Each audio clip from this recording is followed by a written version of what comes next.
I'm not going to lie, that was a miserable job, and we're only halfway through. I forgot to do an intro bit for it. I'm not sure how I forgot or why I forgot, but welcome to stripping down the old plaster ceiling, and there's lath and plaster over the top of it, underneath it, sorry. So, two reasons for doing this. One, I did it in here because I needed access to the electrical cables in here, because a lot of the ring main, or ring circuit I should say, plug sockets, was coming down from above the ceiling, and I needed to safely and carefully remove that. Also, in doing so, it's given me the ability to cross batten, so that I can have this the same height the whole way across the ceiling, as I've already mentioned. And also what we're going to do in here is we're going to replace that. Here, actually, in the old days, well, when we bought the place, they had long fluorescent tube lights. Hence why these are kind of off-center, but it didn't matter for them. We're actually going to replace these with some spotlights. So we're going to put 6 spotlights in here. We've got the switch here. This is a 2-gang switch. You can control each individually. But while we're doing this, we may take the opportunity to put some wall lighting across here or something. We're going to have a bit of think about it. We're definitely going to do spots, and it'll feel nice and modern. That's going to get closed up because the kitchen cabinets are going to be on the other side of that. But you can see and feel now just how open this is going to feel. If you imagine that wall there, this is going to feel really nice and open, and it's going to have one flat flush ceiling the whole way across. Once we have ripped out, the skip is completely full, so we need to replace the skip, and then we can strip out all of these laths, all the plaster. I can redo the wiring and the lighting, and that is going to really open it up. We're also getting a skip because we're then going to roll up this carpet, chuck that. We've got another little wall just out there to take down. We've got a wall upstairs to take down. We have a wall. We've got loads of stuff to do. That fireplace is going to get ripped out. So there's lots and lots to do still. But that is half of a very nasty job done. And I'm pleased that that is gone and out of the way now, because we can move on. Okay, it's fairly late at night now. The kids are in bed in the room above, which isn't ideal, but needs must. And so now I'm going to be ripping this down as quietly as I can, hopefully without disturbing them too much. They do fall asleep quite quickly, so got nice bright light on there, so I will crack on.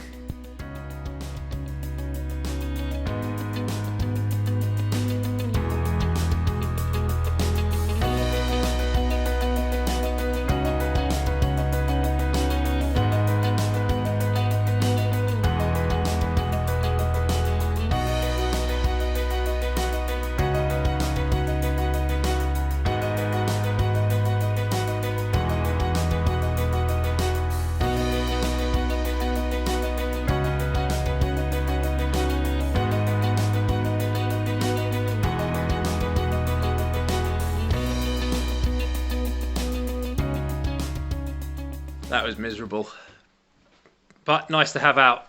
You can see all the dust in the air. Had my face mask on, put it on a little bit, probably not too late into the journey, but I just didn't think about it, and then I started coughing and thought, no, you know what, get the face mask on. But now you can see the theory. Okay, so we'll put mineral wool in between all of these.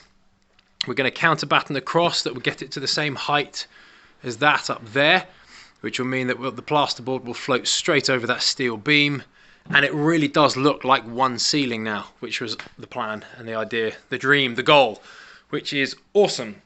Coincidentally, over here, let me turn this on because I'm going to cast a big old shadow in a second. That is the concrete pad for the fire hearth upstairs. It is super solid and secure. I have no idea how I'd get it out, and frankly I'm not very interested in getting it out. The 6x2s, the 3x2s that I run across will run over here, and I'll basically just cover it because obviously we're dropping the ceiling a bit, so that can stay. But this gives me access to see which wire is lighting what, and I can basically just kind of extend these wires, pull them across, extend them over, yada yada yada, to have the downlights for here and here, and then I can just bounce off these for the lights in the for the spots. Winning. I have divided my room up in the dimensions that I want it. So I want 6 downlights in here. The room is 4 meters wide, so you divide that into 3. And then the room is 3.3 meters up to the chimney breast, so you divide that into 3. So I know that each light will be in 1.1 and will be across 1.3. So what I'm doing is I've literally set up a laser, and then I know that every hole that I drill will be on that line. And it just makes it easier. I can just run the cable through straight there. It's a lot simpler that way. I always drill a nice big hole like this, right in the middle of the joist, so it doesn't damage the integrity of the joist. It gives me lots of space. I can pass 3 or 4 1.5mm twin and earth cables through that size hole, so lots of space, and that way I'm not fighting anything. And then what I'll do is I'll move this laser over and rinse and repeat. Right, so I've finished all of these. These are just the kind of counter battens. 3x2s, I've put them lengthways because, well, you get less sag in them that way. They're a bit more rigid and secure, but also glides over that nicely, as we discussed. I've put them at 900 centres because my plasterboards are 1800 by 900, so that'll work nicely for them. I am going to put another one in the middle of each of them so that the plasterboard's got something else to hang on. You obviously don't really want plasterboards just being held on by the edges. You want another fixing in the middle as well. But it's going well. It's going up relatively quickly. It's just, you know, chopping them and shoving them up there. The reason I have only put these battens spaced up here so far is because it makes my life just a little bit easier. I'm going to be putting a whole load of insulation in here. The beady-eyed among you will see that this is party wall insulation. This was actually left over from my loft I overbought, which wasn't a problem. But it's actually quite convenient being party wall insulation because obviously it retains warmth, but it's also acoustic. And my son's bedroom is right up here, and this is going to be like a playroom, cinema room, that sort of thing, kind of chill out space. But because it's directly below his room, having a bit of insulation in there that deadens and muffles sound is really no bad thing at all. This is the bathroom, makes no difference, but it's good heat insulation and it's good sound insulation as well. So a little bit of an added bonus there, just as I've got some leftovers. So I'm going to be installing this up here. Having this much space to then be able to stick this up in this space means I can almost roll it out and tuck it up, and the kind of roughness of the rafters will help hold it in place, and these cross battens will stop it from falling down too much. And then I can go over again with another batten this way, and then if I need to put kind of noggins in almost, then I can. But it just helps make my life a little bit easier knowing that I've got these as the main centres for the plasterboards to go up onto, and then I can always add in an additional batten down the middle afterwards, which will only help hold the insulation in. But if I put it in now, it's going to get in the way a little bit. It's going to make it a little bit tough to get the insulation in there. So I'm just doing it this way in 2 different parts.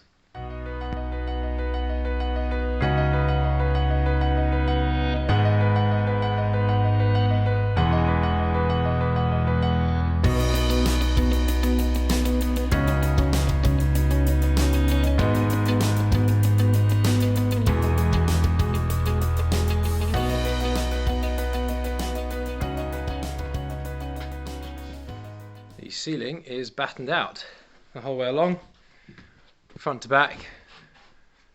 Might be a bit hard for you to see there because of the thing. There's a little gap there. It's not really the end of the world. It was just an offcut that I had left over, and I didn't want to waste it, and I certainly didn't want to cut any more. So I might replace it, but you know, the chances of a screw going there, a board isn't going to be ending there. I might do actually. I'm going to replace that one. Anyway, the rest of it is done. Kind of 90mm, and then kind of split the difference. So some of the gaps are a little bit bigger, but so kind of 45mm centres, something like that. I'm really happy that that is going to be nice and solid for the ceiling. So that's good, all done. Now to put the plasterboard up. Replaced it. Don't have to think about it now. Peace of mind. I'm done. Right, going around coiling the cables. because this is my job and I'm not a qualified electrician, and I'm just doing the first fix and then getting my mate to help me, what I've done, and my wife has helped with this, is we've literally gone around, we've put where we want everything, all the lights, and we've measured them, how far in and how far across and all that sort of thing, just so that, say we drill the hole and we then can't find the cable, we know roughly the ballpark that we're looking for. I know professionals don't need to do that. I'm not a professional, so if you're going to berate me in the comments, save it. It's my house and it's easier for me to remember by having it written down. Making life easy, I've got a dead man there, got the first sheet cut. Don't know if you can see, but I'm wearing my saddlebags with my screws, got my drills there. So I'm going to start trying to get some of this up now.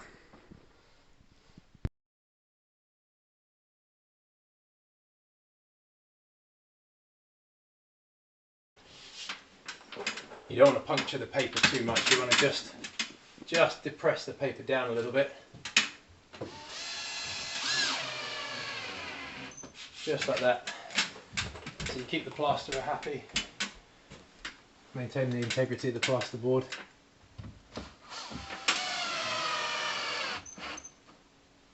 Just like that. The other way to do it is obviously to reduce the ratchet setting on your drill. Just helps a little bit. If you're used to just zipping it up there, you obviously don't really want to do that.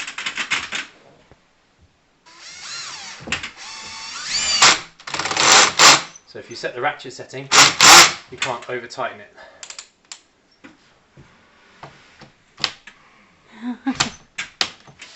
Done.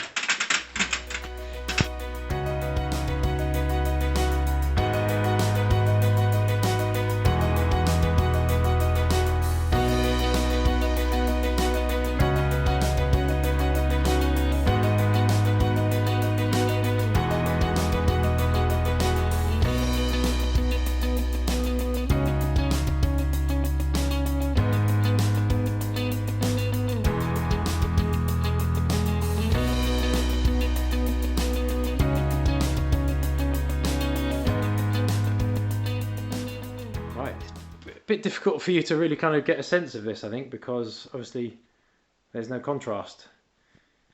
But I have to say I'm dead chuffed with how it's come out. That's the only bit where there's like a little gap, but I'll speak to the plasterer and see what he says. But that, I think, is bloody brilliant. I'm really, really happy with that, and it's like that the whole way along, whole way across. You know, for a suspended ceiling on 100-year-old joists, that's pretty damn good. World's chunkiest dead man, that's what I had to hand, so that's fine. So that'd be nice and flat and smooth and even. This is as far as we're going for tonight, because obviously we haven't insulated up there and the plumber's not quite finished doing his bits. We've still got temporary pipe running up this way, which is obviously in the way. So I'm going to leave that. We've obviously got our note where the light fittings are going to be, so we can drill those, screw those holes out. Probably do that after the plasterer has plastered. Get a nice smooth skim and then drill up. So yeah, not much left to do on that. Plasterboarding finished. Flapped right the way up to there. Tacked it into a piece of wood that I secured up there. Nice and flat and smooth the whole way over, so the plasterer will be very happy with all of that. So that's good. The final thing that I need to do now is just probably whip those shelves off, just to stop them getting covered in plaster, but it's quite late and I'm very tired now, so I think I might just leave it. So this will all be plastered by the end of the day tomorrow, so I'm pleased with that. Nice to have one less thing to do. I was back to back with work today, so I was unable to get down here, but the plasterer has been, and the camera is struggling to focus on it because it is such a smooth, silky finish. The guy's been plastering for 25 years, that's all he's ever done, and he's an absolute wizard. He did a really, really nice job on this. He's deliberately left the edge there because we're going to be blending up to that, so that's fine, and I'm perfectly happy with that because we're going to be coming across and going up. But that across here is so smooth. You can see it starting to dry out a little bit in areas, which is nice. I'm really impressed. That is very clean. So yeah, very happy. We've got a whole load of other plastering that's going to be happening at later stages as well. Set the laser back up. Now that this plastering's done, we've moved everything in here. It's completely cluttered and full of all the stuff, because in another video you'll see we'll either have done this or be doing all the noggins, and I'm kind of putting off the insulation because I hate that stuff. And also actually the benefit of what I'm doing now, cutting out the holes for the lights, is that it allows me light in the evenings, because I can set these LEDs up. It'll be nice and bright, and I can work without necessarily needing just a floodlight on. Just gives me a bit more options for working. So I'm using a hole saw. That's the perfect size for these LEDs that I've got. They're fire rated. They're well over the top. IP65. Because I actually got them for the loft that can be used in the toilet and they can be used in the main room. But I mean, you know, why not, right? So they're great LEDs, and I've set up the laser, and I know exactly what my spacing is in between along this way, so I can figure that out afterwards. I've got it written down on a piece of paper because I'm not an electrician. I can't remember all this stuff just off the top of my head. So wrote it all down, how far in it's all going to be. Yeah, that's that, ready to go. All of the cables are through apart from this one. It's where the coil got pushed up by the plasterboard. It's just moved over there and my hands are too big. So my wife's going to get her little paws in there and pull that out in a second. All the rest of them are down. All the tails are down. I have to I know I've got all those measurements there, but I was still nervous every time I cut a hole that the cable wasn't going to be there. Like, first time doing this, it's actually a big relief that all the cables are where I remembered and where I expected, so that's really nice. Other than that one, which actually I think just got moved by the plasterboard when it got pushed up there, because it is perfectly in line with those up there and in line with those ones over there. So yeah, just that one to pull down and we're done. So these are the fittings, and they just clip in there like this, and they have the LED transformer bit on the end here that you wire in like that, neutral, earth, live, in and out. So you kind of shove all that up there, out the way. You can see there's space, there's a lot of air gap here before you touch any insulation. And these are also very low profile ones. Nice and low profile, and they've got little heat dispersing things on them. They're only like 4.5 watts per bulb, something like that. I mean, it's just tiny amount. So it's very difficult to do these two-handed because these little spring wing clips are quite strong springs. So I'm going to do it one-handed. I'll put it up and then I'll show you what it looks like when it's in there. So because of these little wing clips, they kind of pull themselves up in, suck in, and then all you do is you can just gently pull them out afterwards, but it kind of clips itself in. Then when you turn it on, it looks very nice. So 1 down, 7 to go. All of these are now in. Very happy with those. So we've got the main room lights, which are these ones here. So we've got these, there are 4 of those in this space, and then we can turn those off and just have the side lights there, which kind of light that space over there, or all together they light the whole room up like this. So I'm actually really happy with that. I'll then be doing 4 over in this area here, which will have a separate switch, and that'll kind of help bridge the gap a little bit. There'll be a bit of a divide between here and where this light starts to kind of let you know that there's a bit of a room divide between here and there. But that's actually really bright. It looks really nice. Hopefully you found that useful, interesting, helpful. If you did, please like, comment, subscribe, all those good things. And I will see you on the next video.